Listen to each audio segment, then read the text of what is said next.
Underbrush, the Bird Woman crept even more closely than she had intended, found a clear range, and waited for Freckles' shot. There was one long minute of sickening suspense.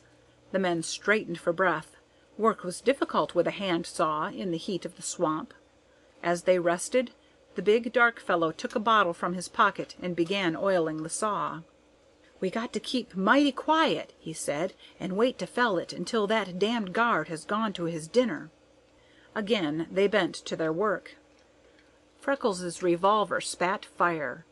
Lead spanged on steel. The saw handle flew from Wessner's hand, and he reeled from the jar of the shock.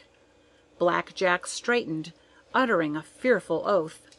The hat sailed from his head from the far northeast. The Angel had not waited for the Bird Woman, and her shot scarcely could have been called high. At almost the same instant the third shot whistled from the east.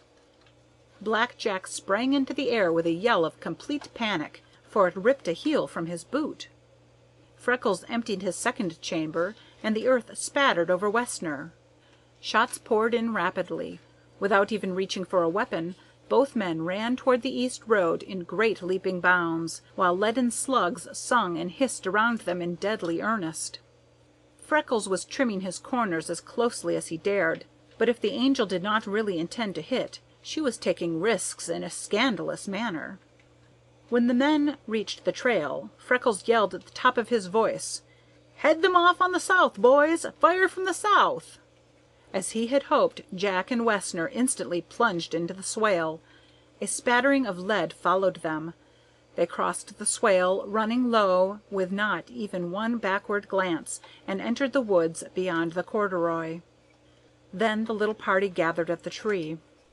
"I'd better fix this saw so they can't be using it if they come back," said Freckles, taking out his hatchet and making saw teeth fly.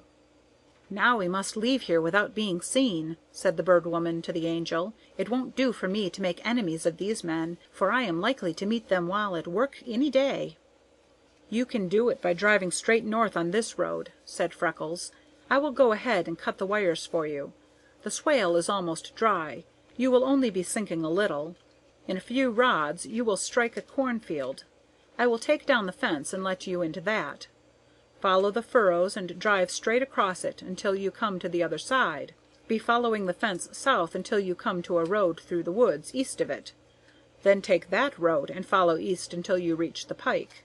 You will come out on your way back to town, and 2 miles north of anywhere they are likely to be. Don't for your lives ever let it out that you did this," he earnestly cautioned, "for it's black enemies you would be making." Freckles clipped the wires, and they drove through. The Angel leaned from the carriage and held out his revolver. Freckles looked at her in surprise. Her eyes were black, while her face was a deeper rose than usual. He felt that his own was white. "Did I shoot high enough?" she asked sweetly. "I really forgot about lying down." Freckles winced. Did the child know how close she had gone? Surely she could not. Or was it possible that she had the nerve and skill to fire like that purposely?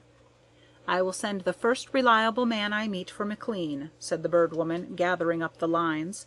"If I don't meet one when we reach town, we will send a messenger. If it wasn't for having the gang see me, I would go myself, but I will promise you that you will have help in a little over 2 hours. You keep well hidden.